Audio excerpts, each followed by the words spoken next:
A school bus taking children on a field trip to a historic site collided with a dump truck on Thursday, ripping the bus apart and killing a student and a teacher. The crash left the bus lying on its side on the guardrail of Interstate 80 in Mount Olive, its undercarriage and front end sheared off and its steering wheel exposed.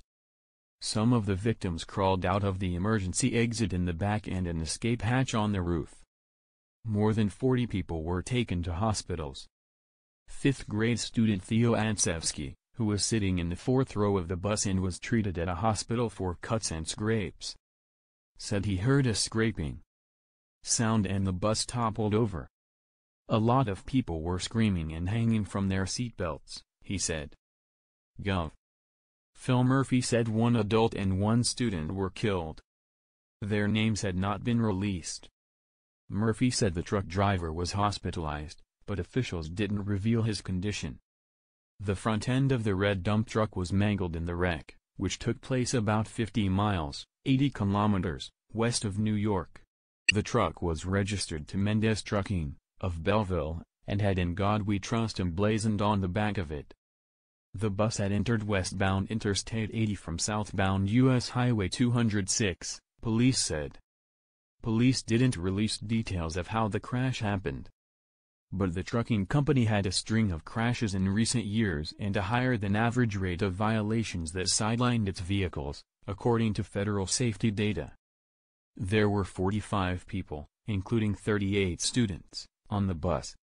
43 people from the bus and the truck driver were hospitalized, some in critical condition.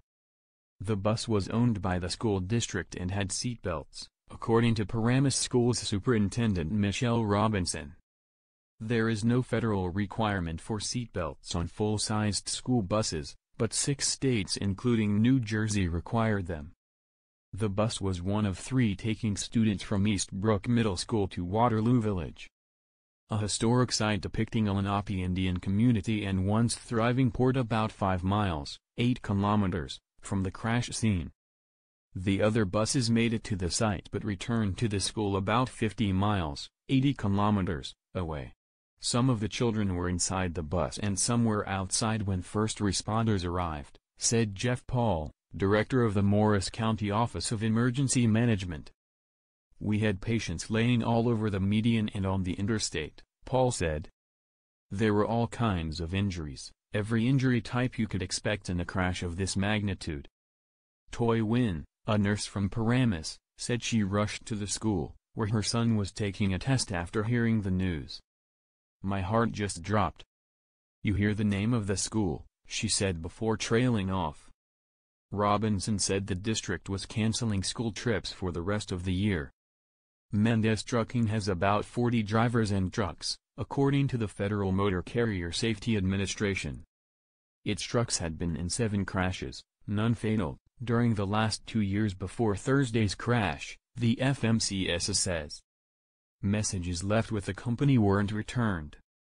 Mendez has a higher-than-average vehicle out-of-service rate, which means inspections found violations that had to be corrected before the vehicles could be returned to service. Mendez's rate was 37.9%, according to the FMCSA, while the national average is 20.7%.